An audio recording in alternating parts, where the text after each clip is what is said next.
180 degree ঘুরে গেল নির্বাচন কমিশন। সরকার যেভাবে চাইবে সেভাবে নির্বাচন হবে। যদি নির্বাচন কমিশনের সশরীরে মনোনয়নপত্র জমা দেওয়ার বাধ্যবাধকতা আইনে শেষ পর্যন্ত থাকে, তাহলে তখন নির্বাচন করার জন্য তারেক রহমানকে দেশে ফিরতেই হবে।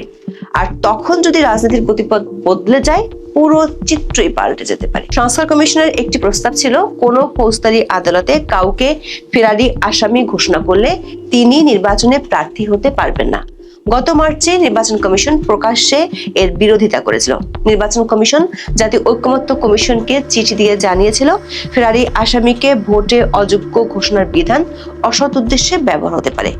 5 মাসের ব্যবধানে নির্বাচন কমিশন 3রা সেপ্টেম্বর বলেছে, গণপ্রতিনিধিত্ব আদেশ বা আরপিওতে 46টি সংশোধনীর প্রস্তাব ইসির পক্ষ থেকে সরকারকে দেওয়া হয়েছে। তার মধ্যে একটি হলো ফেরারি আসামিকে সংসদ নির্বাচনের জন্য অযোগ্য ঘোষণা করা। প্রশ্ন হলো, ইসির হঠাৎ করে এমন ইউটার্ন কেন? কেন তারা অসৎ উদ্দেশ্যে ব্যবহার হতে পারে এমন আশঙ্কা থাকার পরও সেটি সুপারিশ করলো? অনেকে মনে করছেন আওয়ামী লীগের পলাতক নেতা নেত্রীরা যাতে নির্বাচনে অংশ নিতে না পারে, এমনকি স্বতন্ত্র হিসেবেও যাতে না পারে, সেজন্য ইসির এমন ইউটার্ন। সূত্রগুলো বলছে শুধু আওয়ামী লীগ নয়, জাতীয় পার্টি সহ অনেক দলের মধ্যে যারা নিজ নিজ এলাকায় জনপ্রিয়, তাদের ঠেকাতে সরকার সমর্থকদের চাপে এমন সুপারিশ করেছে নির্বাচন কমিশন। এর মধ্যে ইসির এমন সুপারিশে একটি প্রশ্ন উঠে এসেছে, সেটি হলো 21শে আগস্ট গ্রেনেড হামলা মামলায় বিএনপির ভারপ্রাপ্ত চেয়ারম্যান তারেক রহমান সহ আসামিদের খালাসের রায়ের বিরুদ্ধে আপিল করার অনুমতি পেয়েছে রাষ্ট্রপক্ষ। যদি কোনো কারণে রাজনীতির মোড় ঘুরে যায়, তাহলে ইসির এই সুপারিশ কি খোদ তারেক রহমানের বিরুদ্ধেই ব্যবহৃত হতে পারে? 20 অক্টোবর 8 সদস্যের কমিশন গঠন করে অন্তর্বর্তী সরকার। এতে প্রধান করা হয় সুশাসনের জন্য নাগরিক সুজনের সম্পাদক বদিউল আলম মজুমদারকে।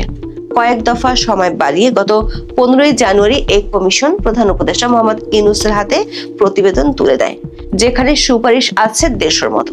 এর মধ্যে কিছু সুপারিশ নিয়ে শুরু থেকে আপত্তি জানিয়ে আসছিল সিএসি সহ কমিশনের শীর্ষস্থানীয় কর্মকর্তারা। তার মধ্যে সংস্কার কমিশনের প্রতিবেদনের একটি সুপারিশ হলো 8-এর 1 অনুচ্ছেদের খ নম্বর সুপারিশটি, যেখানে বলা হয়েছে, কোনো ফৌজদারি আদালত কাউকে ফেরারি আসামি ঘোষণা করলে তিনি আর নির্বাচনে প্রার্থী হতে পারবেন না। গত 18 মার্চ বিডি নিউজ 24 এর একটি খবর প্রকাশিত হয়, যার শিরোনাম ছিল, ফেরারি আসামিকে প্রার্থী হতে বাধা নয়, ঐকমত্য কমিশনকে ইসি। ওই রিপোর্টটিতে বলা হয়েছে, সংস্কার কমিশনের কিছু সুপারিশের সঙ্গে দ্বিমত প্রকাশ করে ঐকমত্য কমিশনের পাঠানো চিঠিতে ইসি বলেছে, ফেরারি আসামিকে প্রার্থী হতে বিরত রাখার বিধান করা হলে তা অসৎ উদ্দেশ্যে ব্যবহার করা হতে পারে। তখন সিএসি নাসিরউদ্দিন বলেছিলেন, এটার পেছনে অন্য কোনো উদ্দেশ্য বা স্বার্থ হাসিলের চেষ্টা করা হতে পারে। অথচ 3রা সেপ্টেম্বর নির্বাচন কমিশনার ব্রিগেডিয়ার জেনারেল অবসরপ্রাপ্ত আবুল ফজল মোহাম্মদ সানাউল্লাহ সাংবাদিকদের বলেছেন, ফেরারি আসামি নির্বাচনে অংশ নিতে পারবে না। তার মতে, আদালত ঘোষিত ফেরারি আসামিরা নির্বাচনে অংশ নিতে পারবেন না। ত্রয়োদশ জাতীয় সংসদ নির্বাচন সামনে রেখে গণপ্রতিনিধিত্ব আদেশ বা আরপিও 1972-এর সংশোধনী চূড়ান্ত করেছে নির্বাচন কমিশন। এটি এখন আইন মন্ত্রণালয়ে পাঠানো হয়েছে। শুধু এটি নয়, সংস্কার কমিশনের আরো একটি সুপারিশের বিরোধিতা করেছিল, সেটি থেকেও ইসি এখন সরে এসেছে। সংস্কার কমিশনের প্রতিবেদনে 8-এর 2 অনুচ্ছেদের ক নম্বর সুপারিশে বলা হয়েছে, বাংলাদেশের অভ্যন্তরে আইনি হেফাজতে থাকা ছাড়া সকল প্রার্থীর সশরীরে মনোনয়নপত্র জমা দেওয়ার বাধ্যবাধকতা তৈরি করা। নির্বাচন কমিশন ঐকমত্য কমিশনের কাছে যে চিঠি দিয়েছিল, সেখানে এই সুপারিশেরও বিরোধিতা করা হয়েছিল। কমিশন লিখেছিল, মনোনয়নপত্র জমা সশরীরে ও অনলাইনে দুটোই রাখতে হবে। শুধু সশরীরে হলে 2014 সালের পুনরাবৃত্তি ঘটবে। আগামী সংসদ নির্বাচনে অনলাইনে মনোনয়নপত্র দাখিল করার সুযোগ আছে কিনা জানতে চাইলে ইসি সানাউল্লাহ বলেন, শুধু স্থানীয় সরকার নির্বাচনে অনলাইনে মনোনয়ন জমা দেওয়ার ব্যবস্থা ছিল, জাতীয় নির্বাচনে ছিল না। এটা আমরা নতুন করে যোগ করব বলেছিলাম, কিন্তু এখন আমরা এটা যোগ করছি না। প্রশ্ন হলো, ইসির একাধিক সভায় ঐকমত্যের ভিত্তিতে সংস্কার কমিশনের এসব সুপারিশ বাস্তবায়নযোগ্য নয় বলে প্রস্তাব পাশ হয়েছিল। সে অনুযায়ী ঐকমত্য কমিশনের সহসভাপতি অধ্যাপক আলী রিয়াজের কাছে চিঠিও দিয়েছিল। কিন্তু এখন কেন আবার সে সুপারিশগুলো সংযুক্ত করে আইন সংশোধনের প্রস্তাব মন্ত্রণালয়ে পাঠানো হয়েছে? সূত্রগুলো বলছে যদিও আদৌ নির্বাচন হবে কিনা সেটি নিয়ে যথেষ্ট সন্দেহ আছে। বিশেষ করে সরকারের মিত্র জামাত ইসলামী কোনোভাবেই ফেব্রুয়ারিতে নির্বাচন চায় না, কারণ দলটির ধারণা তারা নির্বাচনে বড় জোর বিরোধী দল হতে পারে। সেটি হলে এখন প্রশাসনের নানা স্তরে তাদের যে দখল আছে সেটি তারা হারাবে। বিএনপি ক্ষমতায় গেলে নিজেদের লোক বসাবে, তারপর নানা চাপে যদি নির্বাচন হয় সেক্ষেত্রে বিএনপির সাথে জামাতের যে দূরত্ব তৈরি হয়েছে তাতে বিএনপি জাতীয় পার্টিকে প্রমোট করতে পারে। আবার কার্যক্রম নিষিদ্ধ থাকা এবং প্রতীক স্থগিত থাকায় আওয়ামী লীগের পক্ষে সরাসরি নির্বাচনে অংশ নেওয়া সম্ভব নয়। সেক্ষেত্রে আওয়ামী লীগের অনেক নেতা জাতীয় পার্টি কিংবা স্বতন্ত্র অথবা অন্য কোনো দল থেকে নির্বাচন করতে পারে। সরকার দুই মিত্র জামাত ইসলামী ও কিংস পার্টি এনসিপি এই বিষয়টি নিয়ে বেশ কিছুদিন ধরে চিন্তিত। জাতীয় পার্টির ভোট ব্যাংক, আওয়ামী লীগের তৃণমূলের জনসমর্থন, সরকার সমর্থকদের মব সন্ত্রাসের কারণে দল দুটির প্রতি মানুষের সিম্প্যাথি বেড়ে যাওয়া, এগুলো সরকার ও তার দুই মিত্রকে ভাবিয়ে তুলেছে। সে কারণে ইসির বিরোধিতা সত্ত্বেও আইন মন্ত্রণালয় থেকে এই দুটি সুপারিশ আরপিওর সংশোধনীতে সংযোজন করতে বলা হয়েছে। সূত্রগুলো বলছে যদিও প্রধান নির্বাচন কমিশনার সহ বেশ কয়েকজন নির্বাচন কমিশনার এবং নির্বাচন কমিশনের আইন বিশেষজ্ঞরা মনে করেন এ দুটি ধারা অসৎ উদ্দেশ্যে ব্যবহারের জন্যই সংযুক্ত করা হয়েছে। সে উদ্দেশ্যটি হলো সমালোচনার মুখে পড়ে জাতীয় পার্টি নিবন্ধন বাতিল কিংবা কার্যক্রম স্থগিত করতে পারছে না, ফলে দলটির নেতাদের নির্বাচনের সময় আটকে ফেলার কৌশল এঁটেছে সরকার।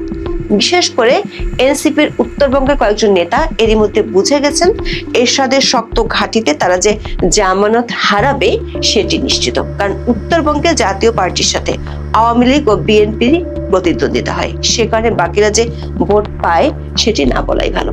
আবার তৃণমূল পর্যায়ে আওয়ামী লীগের অনেক নেতা আছেন যারা এখনো বেশ জনপ্রিয়, কিন্তু পরিস্থিতির কারণে তারা পলাতক আছেন।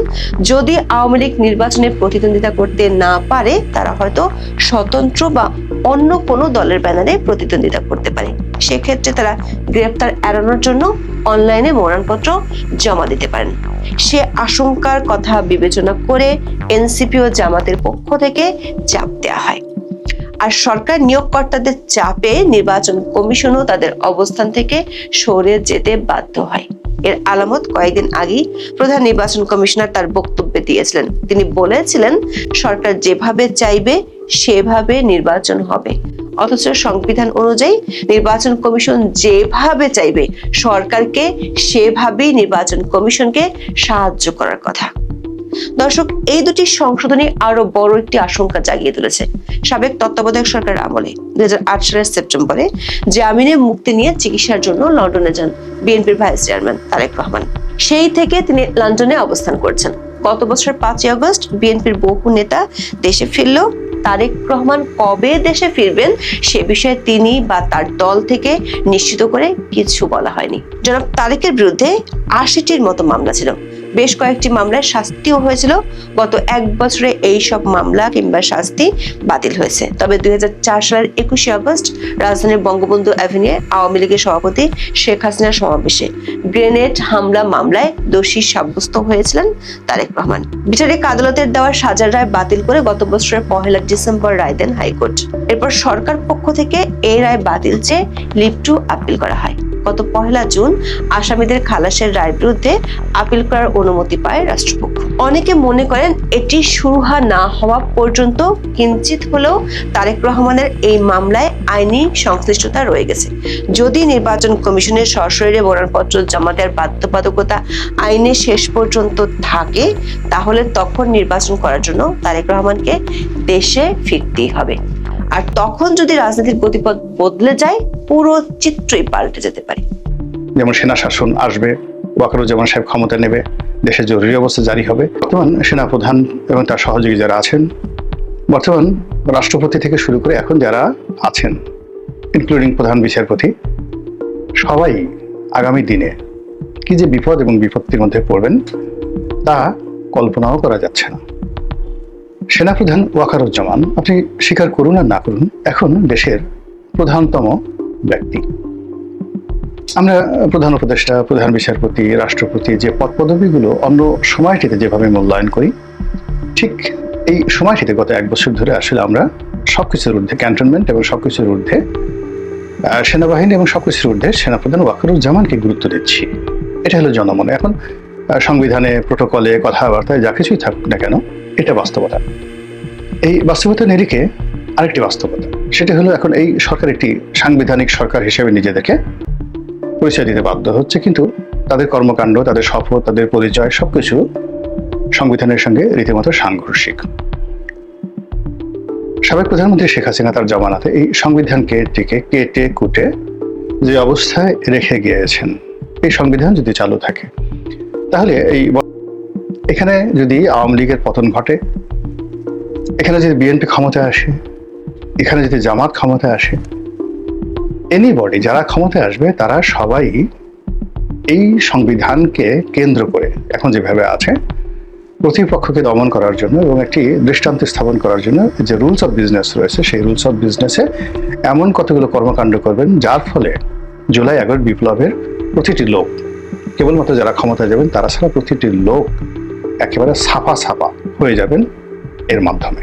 এতে কোনো সন্দেহ নেই, এখানে আওয়ামী লীগ লাগবে না, বিএনপি আসলে এই কাজ করবে, জামাত আসলে এই কাজ করবে, এমনকি যদি এনসিপিও ক্ষমতায় আসে তারাও একই কাজ করবে।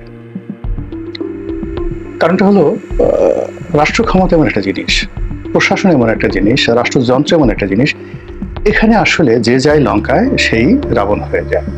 এই সময়টাতে ধরুন একজন যাকে বলা হয় গভর্নর হয়েছেন, এনজিও থেকে এসে একজন লোক গভর্নর হয়েছেন। এখন এই গভর্নরের সঙ্গে অতীতের যারা গভর্নর ছিলেন আপনি কোনো পার্থক্য খুঁজে পাবেন না।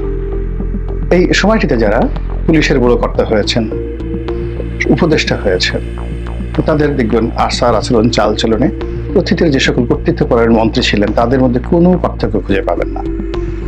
এখন যাদের হাতে ক্ষমতা, ছাত্রদের মধ্যে অনেকে, তাদের যে আর্ট, অ্যাটিটিউড, কথাবার্তা, চাল চলন, আপনি ঢাকা শহরে যারা আন্ডারওয়ার্ল্ড নিয়ন্ত্রণ করতেন সেই 2001 থেকে 2006 পর্যন্ত, আবার 2009 থেকে এই ঢাকা শহর যারা নিয়ন্ত্রণ করতেন একেবারে 2025 পর্যন্ত, আপনি তাদের কয়েকজন নাম, যেমন ধরুন আমাদের এই মতিঝিল, গুলিস্তান এই এলাকাতে ওই যে ক্যাসিনো সম্রাট ছিল, ক্যাসিনো সম্রাট।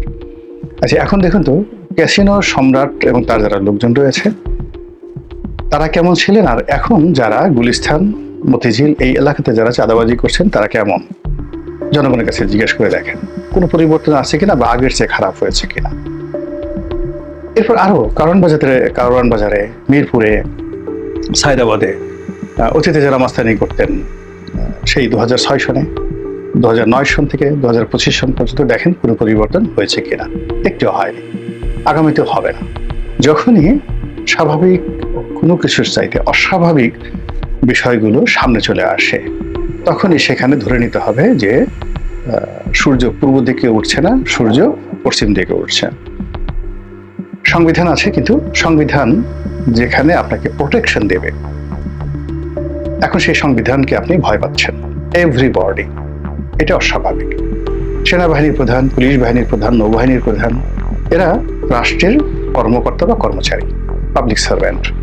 তারা সবসময় যারা জনগণের নির্বাচিত প্রতিনিধি থাকবেন তাদের কাছে জবাবদিহি করবেন। জনগণের প্রতিনিধি হিসেবে যারা এক্সিকিউটিভ বডিতে সরকারে থাকবেন, মন্ত্রী থাকবেন, তারা পার্লামেন্টের কাছে জবাবদিহি করবেন। পার্লামেন্ট যা কিছু করুক না কেন এটা আবার যাকে বলা হয় সংসদে এসে জবাবদিহিতার মধ্যে পড়বে, এরকম একটা চেক অ্যান্ড ব্যালেন্স। এখন সেই চেক অ্যান্ড ব্যালেন্সের পুরো জায়গাটি চলে গেছে সেনাবাহিনীর প্রধানের ইচ্ছা এবং অনিচ্ছার উপর। তিনি কখন কি বললেন, কোথায় গেলেন, কি করলেন, তিনি দেশে আছেন না নেই, থাকবেন কি থাকবেন না, এসব এখন আমাদের দেশের সবচেয়ে গুরুত্বপূর্ণ বিষয়। এটা অস্বাভাবিক একটা লক্ষণ। আমাদের এই বাংলাদেশে একসময় হঠাৎ করে এরকম মইনুদ্দিন সাহেব খুব পাওয়ারফুল হয়ে গেলেন, 11 সময় ব্রিগেডের বাড়ি খুব পাওয়ারফুল হয়ে গেলেন, এরশাদ সাহেব একসময় খুব পাওয়ারফুল হয়ে গেলেন, অলনে ছাড়েন, জাস্টিস সাত্তারের সময়টিতে আসছে না। কিন্তু যদি বলা হয় জেনারেল ওয়াকারুজ্জামান, আপনাকে কিছু বলতে হবে, বলেন, কিছু বলতে হবে না, আপনি মুহূর্তের মধ্যে বুঝতে পারবেন। It means he has the power, তার ক্ষমতা আছে। তো সেই ক্ষমতা এখন যেটা আছে সেটা হলো দৃশ্যমান ক্ষমতা এবং ইমপ্লয়েড ক্ষমতা। কিন্তু এটা সামনের দিনে কি কেবলই দৃশ্যমান থাকবে নাকি দৃশ্যমান প্লাস কার্যকর একত্র হবে, এটা কিছু লক্ষণ ফুটে উঠেছে। অতি সম্প্রতি তিনি চীন থেকে এসে দেখা করেছেন। প্রথমে তিনি প্রধান বিচারপতির বাসভবন, মানে সরকারি বাসভবন নয়, তার গুলশানের ব্যক্তিগত বাসভবনে দেখা করেছেন। এটা নজিরবিহীন, ইতিপূর্বে কখনো ঘটেনি। এটা নিয়ে নানা রকম ক্যালকুলেশন। যেহেতু প্রধান বিচারপতির পদটি খুবই সেন্সিটিভ, আইনের একজন ছাত্র হিসেবে আমি জানি যে এখানে প্রধান বিচারপতি এবং সেনাপতি তাদের যে সাক্ষাৎ, এটি স্বাভাবিক না, অস্বাভাবিক একটি বিষয়। এমনকি মার্কিন রাষ্ট্রদূতের সঙ্গে প্রধান বিচারপতির যে সাক্ষাৎ, এটি অস্বাভাবিক বিষয়। কতগুলো ঘটনা সুপ্রিম কোর্টে ঘটছে এবং সেই ঘটনার সাথে রাষ্ট্র, বিশেষ করে তত্ত্বাবধায়ক সরকারের যে বিল, তার সঙ্গে রাষ্ট্রের সংহতি, সরকারের স্থায়িত্ব, আরো অনেক কিছু নির্ভর করে। কাজেই প্রধান বিচারপতির এখানে যে ভূমিকা খুবই গুরুত্বপূর্ণ। দ্বিতীয়ত, তত্ত্বাবধায়ক সরকার ব্যবস্থা যদি চালু হয়ে যায়, সেক্ষেত্রে প্রধান বিচারপতি নিয়ম অনুযায়ী তিনি সরকার প্রধান হবেন। যদি তত্ত্বাবধায়ক ব্যবস্থা ইমিডিয়েটলি আমরা চালু করতে চাই, তো সেক্ষেত্রে তার ব্যক্তিগত মত, অভিমত, তার দৃষ্টিভঙ্গি, এগুলো জানতে চাওয়া, বুঝতে চাওয়া, এই বিষয়গুলো নিয়ে যাকে বলা হয় বৈঠক, এটি প্রোটোকলের বাইরে গিয়ে করতে হচ্ছে। এবং শুধু তাই নয়, প্রধান বিচারপতি ইতিপূর্বে মার্কিন রাষ্ট্রদূতের সঙ্গে সাক্ষাৎ দিয়েছেন। এমনকি ডক্টর মোহাম্মদ ইউনূস তার বাসভবনে গিয়ে তার সঙ্গে সৌজন্য সাক্ষাৎ করেছেন। নজিরবিহীন ঘটনা। ইট মিনস এটা স্বাভাবিক নয়, একেবারে অস্বাভাবিক ঘটনা। দ্বিতীয়ত, আমরা অনেকদিন ধরে শুনে আসছিলাম যে প্রধান উপদেষ্টা এবং প্রধান সেনাপতি, এই দুজনের মধ্যে একটা যাকে বলা হয় শীতল সম্পর্ক বিরাজ করছে। সরকারের অনেক ইচ্ছা পূর্ণ করা হচ্ছে না, সেনাবাহিনীর অনেক ইচ্ছা সরকার পূর্ণ করছে না। এখানে সেনাবাহিনী ম্যাজিস্ট্রেসি পাওয়ার নিয়ে মাঠে আছে, কিন্তু তারা অজানা কারণে সেই ম্যাজিস্ট্রেসি পাওয়ার প্রয়োগ করে পুরো পরিবেশ পরিস্থিতি নিয়ন্ত্রণ করে সরকারের জন্য একটা ইতিবাচক ফল এনে ডক্টর মোহাম্মদ ইউনূসের কর্মকে দীর্ঘায়িত করবে, এটা না করে বরং উল্টো মাঠে ময়দানে যে ঘটনাগুলো ঘটছে, এই সরকারের মানে অন্য যে কোনো ব্যর্থতা, এগুলো সমাজের মানুষ কামন করছে না, কিন্তু আইন শৃঙ্খলার যে অবনতি, এটা এখন সরকারের গলার কাটা হয়ে গিয়েছে। এবং এই জন্য সরকার পুলিশকে দায়ী না করে সেনাবাহিনীকে দায়ী করছে। এটা হলো রূঢ় বাস্তবতা। আর সেই বাস্তবতার মধ্যেই কয়েকটি ঘটনা ঘটেছে। এক নম্বর ঘটনা হলো, মধ্যে সেনাবাহিনীর একটা ব্যাপক প্রমোশনের একটা বোর্ড বসেছিল এবং সেই প্রমোশন বোর্ডে প্রোটোকল অনুযায়ী প্রধান উপদেষ্টা বা প্রধানমন্ত্রী সেখানে প্রধান ব্যক্তি। আলটিমেটলি এখানের যত প্রমোশনগুলো হবে, এই প্রমোশন বোর্ডের সিদ্ধান্ত আলটিমেটলি প্রধানমন্ত্রীকে নিরাপত্তা উপদেষ্টা বা নিরাপত্তা প্রতিরক্ষা মন্ত্রী বা নিরাপত্তা মন্ত্রী হিসেবে ডক্টর মোহাম্মদ ইউনূস এই প্রমোশনগুলো তিনি অ্যাপ্রুভ করবেন। তো যেটা অনেকে বলার চেষ্টা করছেন যে এই প্রমোশন সংক্রান্ত ফাইল প্রধান উপদেষ্টার দপ্তরে হয়তো আটকে আছে, এটাকে ছাড়িয়ে নেওয়ার জন্য তিনি এসেছিলেন। একেবারে সিক্রেটলি এটা বলা হচ্ছে।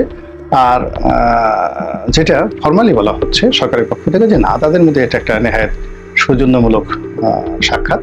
প্রধান উপদেষ্টা প্রধান সেনাপতির প্রশংসা করেছেন তার চমৎকার কর্মকাণ্ডের জন্য, আর প্রধান সেনাপতি প্রধান উপদেষ্টাকে আশ্বস্ত করেছেন যে সরকারের সকল কর্মকাণ্ডে অতীতের মতোই সকল রকম সাহায্য এবং সহযোগিতা দিয়ে তিনি এটা করবেন, তাকে বলা হয় তাকে সহযোগিতা করবেন। এটা গেল এখানের পার্ট।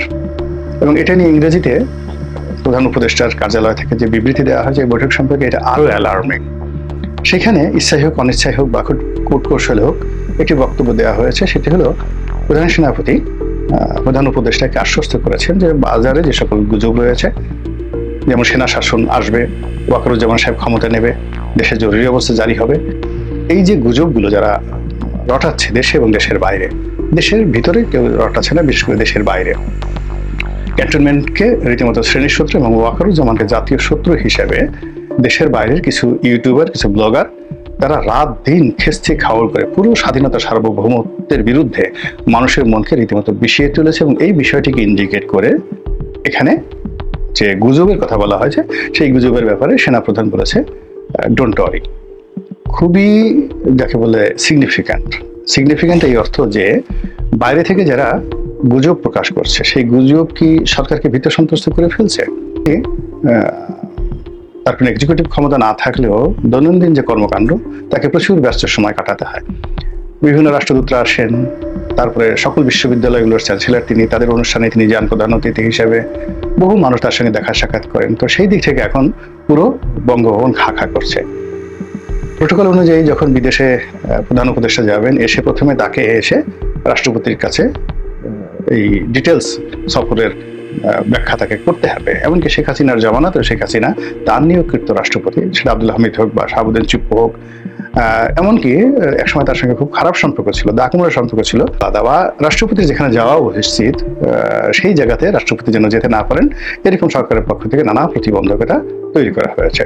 তো সেই রাষ্ট্রপতি হঠাৎ করে দেখা গেল যে গত এক সপ্তাহ ধরে বেশ প্রাসঙ্গিক হয়ে পড়েছেন। তিনি নুরুল হক নুরুকে টেলিফোন করেছেন, তাকে সহযোগিতার আশ্বাস দিয়েছেন সকল রকম। এখন যেখানে তিনি নিজে মুখ করতে পারছেন না, তো সেখানে তিনি নুরুল হক নুরুকে কি সহযোগিতা করবেন? তাহলে এই মুহূর্তে নিঃসন্দেহে তার সহযোগিতা করার একটা সুযোগ এসেছে, নচেত তিনি তো এই জিনিসটা করতে পারতেন না। দ্বিতীয়ত, এই দুজন লোকের সাথে বৈঠক করার পর সেনাপ্রধান রাষ্ট্রপতির কাছে গেলেন। কেন গেলেন? তিনি চীন সফরে কি যাকে বলা হয় করে আসলেন, সেটা এসে তার কাছে রিপোর্ট করবেন? এটা তো তার প্রোটোকলের মধ্যে পড়ে না এই সময়ের মধ্যে। তো রাষ্ট্রপতির কাছে এই সময়টাতে তার আশা, এটা নিয়ে দেশের মধ্যে নানা রকম কথাবার্তা হচ্ছে। আর সেই কথাবার্তার আলোকে মানুষ যে আশঙ্কা অনুভব করছে, আর একটা ১/১১, আর একটা জরুরি আইন, দেশের যে বিরাজমান পরিস্থিতি এবং বিশেষ করে সেনাপ্রধানের যে কার্যকাল, সব মিলিয়ে যে অনিশ্চয়তা রয়েছে, সেই অনিশ্চয়তার কারণে নির্বাচন বাধাগ্রস্ত হওয়া কিংবা আরো অনেক কিছু, যেগুলো এখন বিএনপির যারা লোকজন রয়েছেন, স্বয়ং তারেক রহমানও বলছেন যে চক্রান্ত শেষ হয়নি, সবাইকে সতর্ক থাকতে হবে, এই কথাগুলো। তো সেই সময়টাতে এই তিনটি সাক্ষাৎকার, VVIP, very very important person, তাদের সঙ্গে সেনাপ্রধানের যে সাক্ষাৎকার, আমার কাছে মনে হচ্ছে না যে এটা বিনা কারণে হয়েছে। সরকারের পক্ষ থেকে বা আইএসপির পক্ষ থেকে যাই বলা হোক না কেন, নিঃসন্দেহে অতি গুরুত্বপূর্ণ, অতি গোপনীয় বিষয়গুলো রয়েছে, যেগুলো সেনাপ্রধান সরাসরি এই 3 ভিভিআইপির সঙ্গে আলোচনা করে তিনি তার সিদ্ধান্ত জানিয়ে দিয়েছেন। এখন সেই সিদ্ধান্ত অনুযায়ী কি ফলাফল হয়, সেটা আগামী 2 সপ্তাহের মধ্যে হয়তো আমরা দেখতে পাবো। মহান আল্লাহ আমাদের সবাইকে হেদায়েত দান করুন এবং হেফাজত করুন। আসসালামু আলাইকুম।